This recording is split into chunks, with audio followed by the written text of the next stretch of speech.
عید میلادالنبی صلی اللہ علیہ وسلم میں امن و امان کی صورتحال کو قائم رکھنے کے لیے لودھراں پولیس نے ضلع بھر میں فلائنگ مارچ کیا۔ فلائنگ مارچ کی قیادت ڈسٹرکٹ پولیس آفیسر ملک جمیل ظفر نے کی۔ مزید دیکھتے ہیں ڈاکٹر قائم کی اس رپورٹ میں۔ عید میلادالنبی صلی اللہ علیہ وآلہ وسلم میں امن و امان کی صورتحال کو قائم رکھنے کے لیے لودھراں پولیس نے ضلع بھر میں فلیگ مارچ کیا۔ فلیگ مارے کی قیادت ڈسٹرکٹ پولیس آفیسر ملک جمیل ظفر نے کی۔ فلیگ مارے میں police special branch, traffic police, elite force اور ریسکیو 1122 کے جوانوں نے شرکت کی۔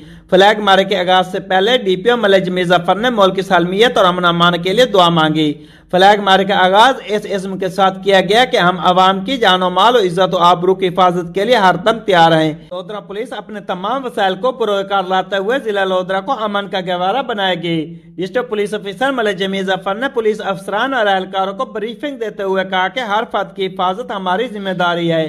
ہمیں عوام کی جان و مال و عزت و آبرو کی حفاظت کے لیے ہر دم تیار رہنا ہے۔ عید میلادالنبی کے موقع پر امن و امان کے قیام کے لیے پولیس فرنٹ فورس کے طور پر اپنے فرائض سر انجام دے۔ کیمرہ ٹیم کے ساتھ ڈاکٹر قائم، فراز نیوز، لودھراں۔